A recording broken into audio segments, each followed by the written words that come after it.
L-ebda persuna ma tista' tħossha ħielsa jekk finalment ma jkollix l-awtonomija finanzjarja biex tkun tista' tfassal u tgħix ħajjitha b'mod dinjetuż. Il-valuri li sawru l-mixja tal-poplu Malti biex jinfatam darba l dejjem mill-ħakma barranija kienu bbażati fuq il-ħsieb li kull persuna f'pajjiżna ma tibqax tiddependi fuq il-magna militari barranija biex tgħixx lilha nnifisha u lill-familtha. Iżda jkollha dawk l-opportunitajiet ta' xogħol li wieħed jistenna f'ekonomija li qed tiġġedded u taġġorna ruħha għal żminijiet ġodda. Meta 40 sen ilu pajjiżna kiseb il-Ħelsien sħiħ tiegħu, il-poplu kien determinat li jaħtaf l-opportunitajiet ġodda li kienu ser ifeġġu grazzi għall-industrializzazzjoni u twelid tas-settur tas-servizzi. Pajjiżna kien beda triq biex verament wara sekli jingħaqad mal-pajjiżi moderni u industrializzati.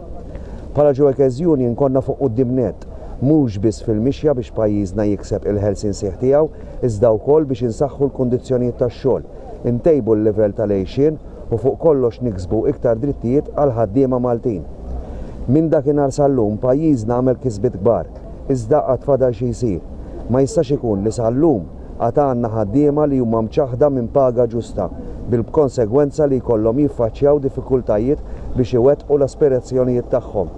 Ma jistax ikun li l-valur tal-ugwaljanza kif minqux fil-liġijiet tax-xogħol iddajjef għaliex ir-realtajiet tax-xogħol inbidlu u l-istess liġi ma ġġornatx ruħha biex toffri protezzjoni lil ħaddiema. Kif nistgħu bħala soċjetà ġusta naċċettaw diżugwaljanza fuq bażi ta' min iħaddem u mhux fuq il-valur tax-xogħol.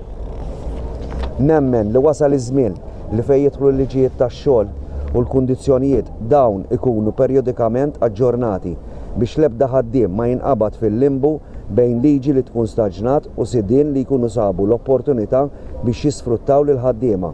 Huwa proprju fil-mument li pajjiżna jinsab igawdi minn tkabbir ekonomiku bla ebda preċedent u qed jesperjenza progress soċjali li nistgħu nwettqu dan il-pass daqstant importanti. Nappella lill-imsieħba soċjali li kif qbilna li jinħoloq mekkaniżmu biex kull 4 snin jarbel jekk il-paga minima hix adekwata u jaġġorna fejn meħtieġ, hekk ukoll nagħmlu f'dawk li għandhom x'jaqsmu l-liġijiet u l-kundizzjonijiet tax-xogħol.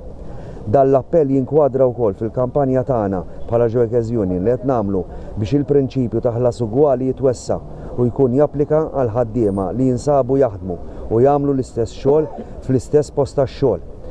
Jekk humiex impjegati mal-istess employer jew le, kif ukoll fl-appell tagħna biex kull persuna li taħdem f'pajjiżna tkun imsieħba f'union tal-għażla tagħha.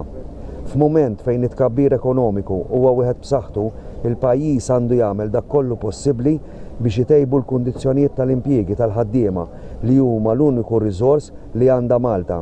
Iż-żieda fl-impjiegi tal-Maltin u l-ħaddiema barranin hija xhieda lill kompetittività u l-produzzjoni żdiedu. F'dan il-kuntest illum għandna numru rekord ta' impjiegi u rekord f'dik li hija espansjoni ekonomika. Dan qed jirreġistra profitti kbar għas-sidien tal-kapital u intrapriżi. Ċifri uffiċjali juru biċ-ċar li l-profittibilità żdiedet u żdiedet aktar mill-ammont li bih żdiedu l-pagi. Tant li l-impatt tal-pagi fuq il-prezz tal-produzzjoni kompla jonqos. Għaldaqstant il-ħaddiema għandhom ikollhom sem akbar u ġust minn dak il-ġid li qed jinħoloq. Huma l-ħaddiema nfushom li bil-ħidma tagħhom qed joħolqu dan il-ġid.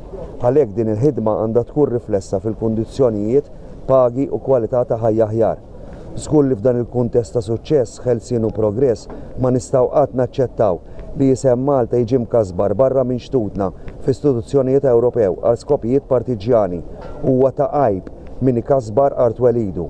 Din il-ħsara tista' twassal għal telfin ta' impjiegi u ta' investiment lejn Malta. Matul dawn l-40 sena il-ġewwa dejjem olliet isem Malta u waqt diskussjonijiet fl-ITUC u fora oħra u hekk ser nibqgħu nagħmlu għal ġid tal-membri u l-ħaddiema li aħna nirrappreżentaw. Bħalma 40 sen ilu is-Segretarju Ġenerali George Aġus u l-Prim Ministru Domingo Mintov kienu ħalfu li jagħtu lil ġens Malti rajħ f'idejh u l-ħelsien mill-ħatma tal-barrani, aħna llum hawn ninsabu kommessi li nkomplu naħdmu biex il-fjamma tal-Ħelsien li ġiet mixela dakinhar ma tintemm u tintefaq qatt. Nirringrazzjakom.